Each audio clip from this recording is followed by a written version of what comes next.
Conselho é liderado pelos IA. É uma iniciativa criada para lidar com a resolução de conflitos internacionais, começando pela faixa de Gaza, e será presidida pelo presidente Trump por toda a vida.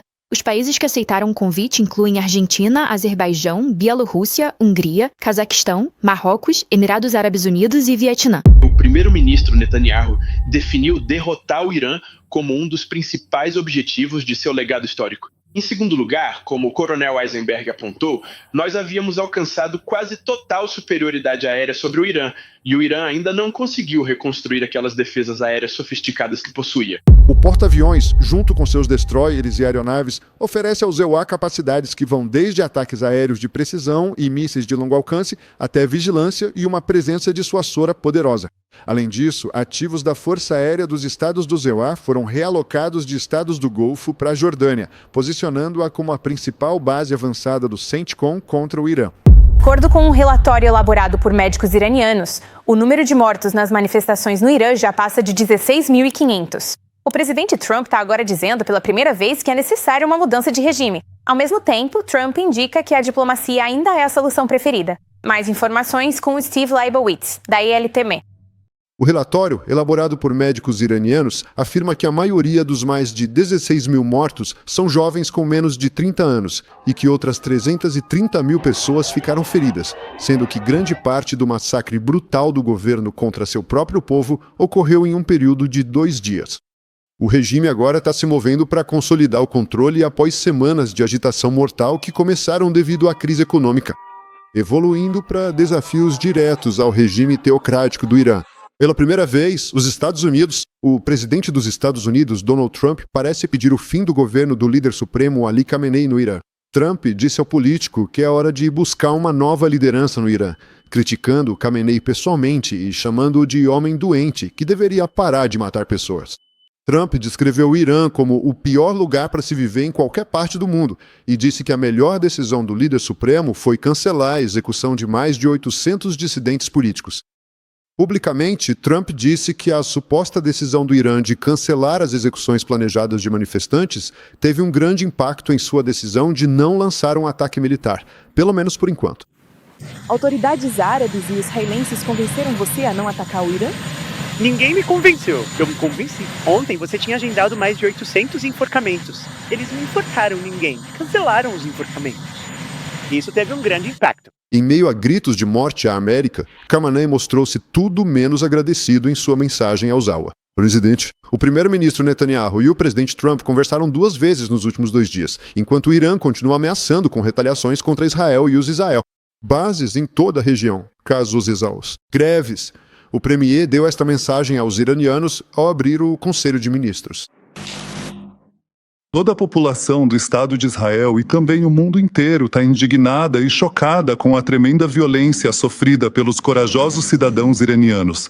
Israel manifesta seu total apoio à legítima luta deles pela liberdade e pela proteção de todo o povo de Israel. Todos nós sinceramente esperamos que a grande e milenar nação persa em breve possa finalmente se libertar de forma definitiva desse pesado e injusto fardo da opressão e da escravidão. E que, quando esse dia chegar, Israel e Irã voltem a ser parceiros leais na guerra. Paz e prosperidade para ambas as nações. O primeiro-ministro Benjamin Netanyahu aceitou o convite do presidente Donald Trump para integrar o novo Conselho de Paz, iniciativa que começa em Gaza e pode expandir-se a outros conflitos globais. A medida surge enquanto os Estados Unidos. A assinatura de um contrato em Davos, na Suíça. Índia Naftali, da ILTV, traz detalhes. Obrigado, Sivan. Netanyahu une-se a um crescente grupo de líderes mundiais nesta iniciativa liderada pelos Zawa. Iniciativa, mas nos bastidores há incertezas sobre quem irá participar, sua real autoridade e se complementará a instituições internacionais, como a ONU, ou competirá com elas.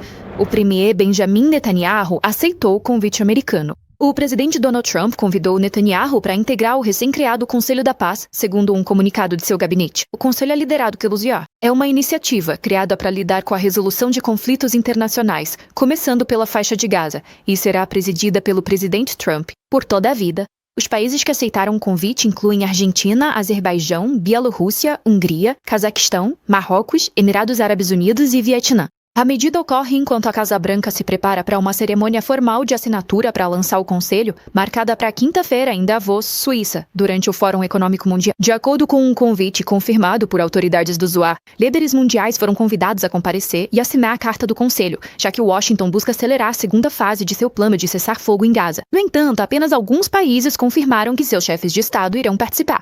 Sobre crescente inquietação sobre o que diplomatas descrevem como tentativas de alternar as Nações Unidas, o próprio presidente Trump abordou isso ao ser questionado se seu conselho substituiria a ONU. Fazer? Você quer que seu quadro decorativo de tranquilidade, paz, para substituir a ONU.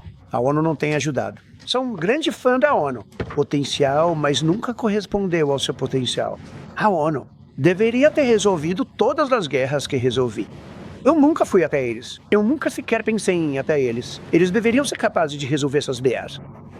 Acredito que você precisa deixar a ONU. Continue, porque o potencial é enorme. Diplomatas na Europa e na ONU alertaram que o novo conselho poderia enfraquecer mecanismos internacionais e criar uma autoridade concorrente na gestão de conflitos globais.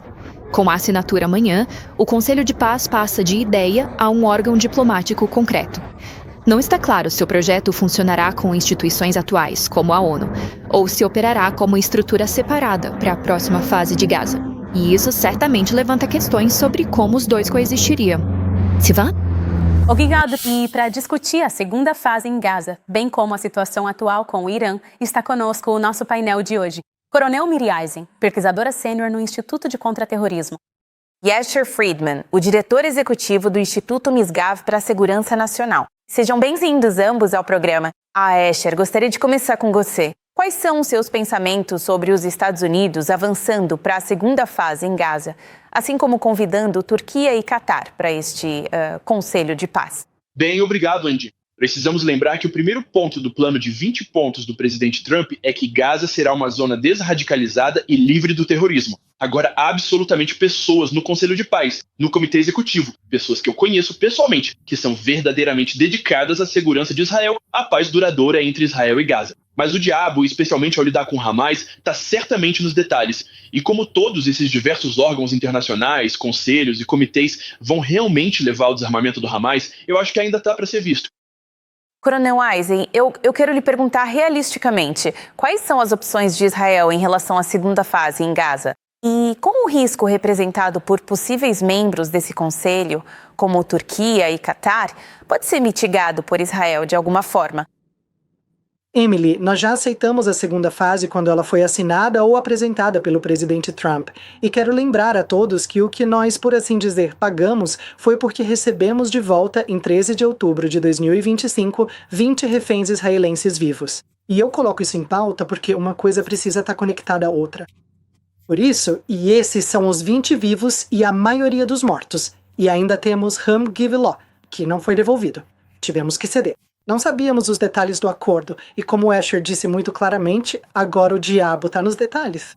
Você não pode entrar ou sair da área que ainda está sob controle do Hamas, exceto através de Israel. O mapa que o presidente Trump elaborou e publicou é um mapa que anda de mãos dadas com esse Conselho de Paz. Ele inclui diferentes linhas, aquela linha amarela e depois há uma linha vermelha. Israel e as tropas israelenses ainda estão posicionadas dentro e ao redor da faixa de Gaza. Você não pode entrar por via aérea, não pode entrar por mar e certamente não pode entrar por terra. Então, como é que acontece de fato que nesse conselho você tem todos esses países que o quê? Israel não vai permitir que entrem, porque eles têm que passar por nós? E isso precisa ser coordenado. Eu realmente acho, e essa é a minha opinião, não estive na sala, nem com o primeiro-ministro, nem com o presidente Trump, que o diabo nos detalhes, na verdade, sim, foi colocado à mesa. Ou seja, há muita retórica acontecendo em Israel agora contra o que está acontecendo, mas eu realmente acho que esses diferentes aspectos já foram levantados antes. Não me surpreende que Turquia e Catar estejam dentro, porque no final das contas os Estados Unidos têm interesses que não apenas a segurança de Israel. Acredito que eles realmente acreditam nisso, mas que também vão trazer outros elementos difíceis de engolir para a mesa. Certo, bem, eu quero passar a discutir um pouco mais sobre o Irã. Coronel Eisen, deixe-me perguntar, vemos ativos dos Estados Unidos sendo deslocados para o Oriente Médio, mais a caminho agora, ameaças do presidente Trump seguem presentes. Acha que os Estados Unidos acabarão tomando alguma ação? E qual o objetivo de uma operação desse tipo? Então, vou separar isso em duas partes, Emily. Eu nunca estou disposto a fazer previsões sobre o que o presidente Trump fará ou deixará de fazer. E isso significa que eles podem atacar, ou podem não atacar. Mas vou tentar abordar o que seria atacado caso eles ataquem. Porque realmente não sei dizer se eles vão atacar ou não. Nesse momento, ao longo do caminho, as ameaças que foram feitas de forma muito clara precisam ser direcionadas contra os diferentes projetos do regime. E isso inclui tanto a Guarda Revolucionária Iraniana, que Israel atacou de forma bastante intensa em junho do ano passado. Lembra a todos que tínhamos superioridade aérea absoluta. Quando você ataca algo assim, é preciso levar em consideração o que os iranianos farão.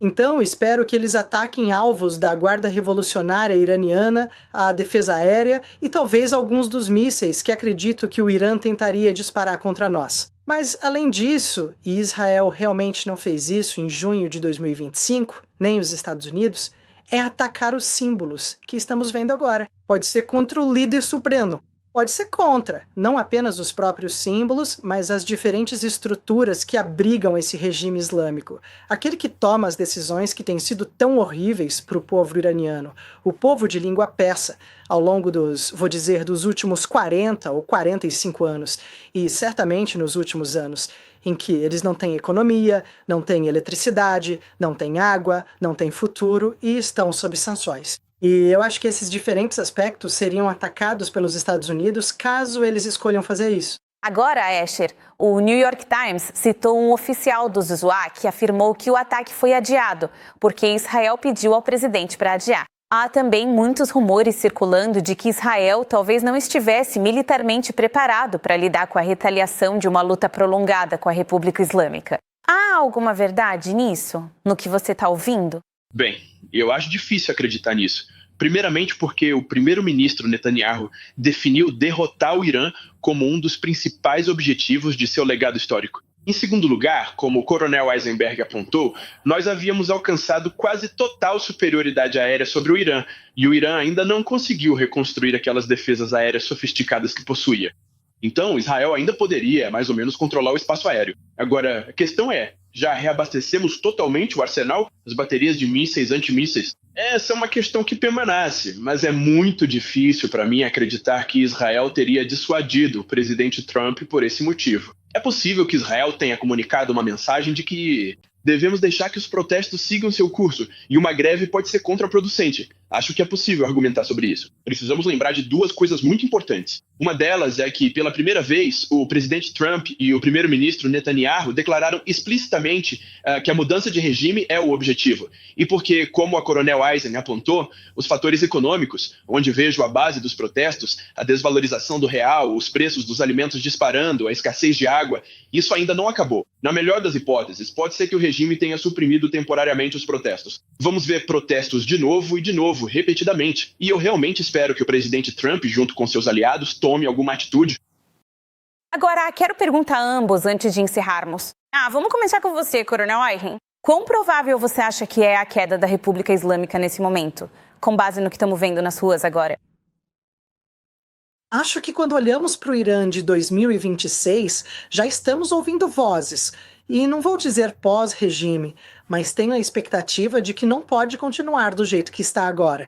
Agora, a queda de um regime não significa, e aqui entra a democracia liberal, mas acredito que haverá uma mudança em 2026. Aliás, essa pode ser uma mudança para pior para o povo iraniano. Pode ser pior do que é agora. Pode ser uma ditadura hardcore da Guarda Revolucionária Iraniana, uma realidade muito dura, que não é exatamente o que existe lá agora, apesar de todas as coisas horríveis que estão acontecendo. Então, eu realmente espero uma mudança. Eu realmente acho que, se houver um ataque, isso tornaria tudo ainda mais definitivo.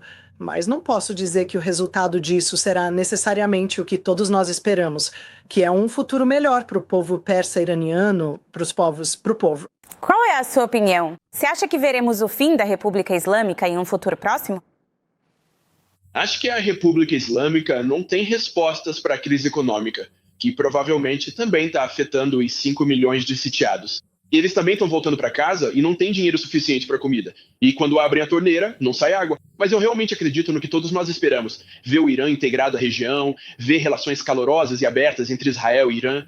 para o Irã fazer parte dos acordos de Abraão ou dos acordos de Ciro e várias outras iniciativas muito bem-vindas. Mas ainda resta muito a ver se esses apelos por democracia ou por uma monarquia constitucional, e também há diferentes opiniões entre os manifestantes. O que, mais uma vez, eles gostariam é que víssemos um Irã liberal, tolerante e aberto, e não outra ditadura militar, o que eu concordo que é uma possibilidade. E antes de encerrar, Coronel Eisen, gostaria de fazer mais uma breve pergunta. Em termos de interesse de Israel, quero dizer, o que você acredita que é do interesse de Israel, uma mudança de regime agora? Porque já vimos alguns líderes expressando apoio à mudança de regime. O premier Netanyahu já fixou tais metas no passado, mas você disse que pode piorar. Então, qual o interesse israelense hoje? Acho que a situação pode piorar para o povo iraniano. Não creio que a situação vá piorar para nós. Dado o apoio do regime islâmico a aliados regionais, uma mudança de regime seria melhor para Israel. Se a situação se deteriorar em guerra civil ou se piorar para os iranianos, terei imensa compaixão. Mas não será necessariamente pior para Israel. Muito bem. Obrigado aos painelistas por participarem hoje. Coronel Miri Eisen, Asher Sritium. Obrigado. Muito obrigado. Perfeito. Você. Nós, o enviado Tom Barak saudou o cessar-fogo anunciado hoje na Síria, mas no terreno Israel está acompanhando de perto o impacto sobre seus aliados curdos na Síria. Barak se reuniu com o presidente sírio Ahmad Hashara em Damasco, enquanto um líder curdo, Mazlum Abdi Erbil, disse que o acordo marca um ponto de inflexão crucial. Pelo acordo, as forças apoiadas pelo Hezbollah, as FDS, lideradas por curdos, integrarão a defesa síria, com cessar-fogo imediato no nordeste do país. Damasco controlará fronteiras, órgãos civis e, especialmente, campos de óleo e gás. O acordo ocorre após forças do regime e tribos árabes tomarem recursos vitais e avançarem pelo Eufrates, golpeando a autonomia curda. Nem todos os líderes curdos aceitaram os termos. Suas forças sofreram baixas enquanto Damasco avança para consolidar o controle sobre o nordeste da Síria. Líderes curdos antigovernamentais estão pedindo proteção. Há apenas poucos dias da chegada iminente de um novo cenário. Porta-aviões dos Estados Unidos à distância de ataque do Irã. Donald Trump fez seu alerta mais duro, enquanto Teherã responde com ameaças contundentes. Steve Leibowitz traz os detalhes. O presidente Donald Trump aumentou sua retórica contra o Irã, dizendo que se a República Islâmica tentar assassiná-lo, que o Irã seria varrido da face da terra. Trump fez esses comentários em uma entrevista à News Nation, marcando o aniversário de seu retorno à Casa Branca, dizendo que deu instruções muito firmes para responder de forma esmagadora a tal ameaça. Bem, eles não deveriam estar fazendo isso, mas eu deixei um aviso. Se algo acontecer, vamos explodir o país inteiro. O país inteiro vai ser destruído.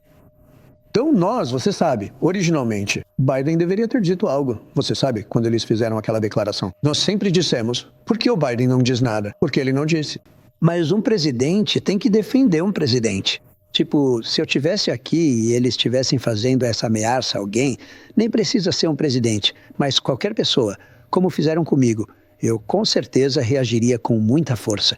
Mas eu tenho instruções muito firmes. Se acontecer qualquer coisa, eles vão ser apagados da face da terra. A ameaça de Trump vem após o parlamento e o exército do Irã alertarem contra qualquer ataque ao líder supremo Ayatollah Khamenei, dizendo que um ataque a ele desencadearia uma declaração de jihad e colocaria fogo no mundo. Ao mesmo tempo, o ministro das Relações Exteriores do Irã publicou um artigo de opinião afirmando que o Irã revidaria com tudo o que tem se fosse atacado. Ele descreveu um confronto total, longo e feroz, com um impacto generalizado. As tensões são reforçadas por um grande movimento militar dos Hezbollah. O porta-aviões USS Abraham Lincoln e sua força de ataque estão seguindo para oeste, saindo do Mar do Sul da China em direção ao Oriente Médio. Os dados de rastreamento agora foram desligados, depois que o grupo de ataque passou pelo Estreito de Malaca, seguindo em direção à possibilidade de operar no Mar da Arábia e na região do Golfo. Com base nas velocidades atuais, ele pode estar ao alcance de ataque do Irã até este fim de semana, dando a Washington opções muito além da diplomacia. O porta-aviões, junto com seus destroyers e aeronaves, oferece ao Hezbollah capacidades que vão desde ataques aéreos de precisão e mísseis de longo alcance até vigilância e uma presença dissuasora poderosa. Além disso, ativos da Força Aérea dos Estados do Hezbollah foram realocados de estados do Golfo para a Jordânia, posicionando-a como a principal base avançada do CENTCOM contra o Irã. Não há ordem confirmada de ataque, mas autoridades do ZA dizem que todas as opções continuam sobre a mesa, enquanto Washington, Jerusalém e aliados regionais monitoram a situação de perto. À medida que o impasse se desenvolve, ambos os lados continuam sinalizando prontidão para uma escalada, e os próximos dias podem ser críticos. Os 2 bebês que morreram em um trágico incidente em uma creche não licenciada em Jerusalém ontem devem ser enterrados esta noite. Investigadores agora afirmam que a principal avaliação aponta calor extremo e desidratação, e não envenenamento como causa da morte. Distúrbios ocorreram quando manifestantes ultra-ortodoxos tentaram impedir autópsias nos corpos. Dev Klein, da IELTV, traz as últimas informações. As vítimas foram identificadas como Lia Golovencic, de 3 meses, e Aaron Katz, conhecido como Ari, de 6 meses. Ambos morreram ontem à tarde em uma creche particular que operava sem licença no bairro Romema. Peritos forenses do Instituto Abu Kabir afirmam que não foram encontrados sinais de envenenamento em nenhum dos corpos. Em vez disso, as descobertas iniciais indicam desidratação, provavelmente causada pelo calor extremo em um cômodo fechado onde os bebês estavam. Dezenas de bebês foram evacuados para hospitais em toda Jerusalém. Todos foram eventualmente classificados em bom estado, mas permaneceram sob observação prolongada devido à causa desconhecida na época. Investigadores dizem que uma unidade de ar-condicionado no quarto estava ajustada para uma temperatura incomumente alta, um nível que pode ser perigoso e até fatal para bebês. Um dos bebês pode ter morrido um período significativo de tempo antes da chegada das equipes de resgate. A polícia deteve 3 cuidadores para interrogatório. A creche, que funcionava em 2 apartamentos residenciais e estava supostamente superlotada e com condições inseguras, foi agora fechada. A investigação continua, enquanto as autoridades analisam uma possível negligência criminal em uma das tragédias de cuidados infantis mais chocantes que Jerusalém viu em anos. Enquanto as autoridades buscam determinar a causa da morte dos 2 bebês em Jerusalém, protestos violentos de ultra-ortodoxos irromperam em Jerusalém, Bet Shemesh e Bnei Brak. Manifestantes bloquearam vias principais, confrontando a polícia e gritando com as forças de segurança numa tentativa de impedir as autópsias, que, segundo as crenças ultra-ortodoxas, não estão de acordo com a lei religiosa.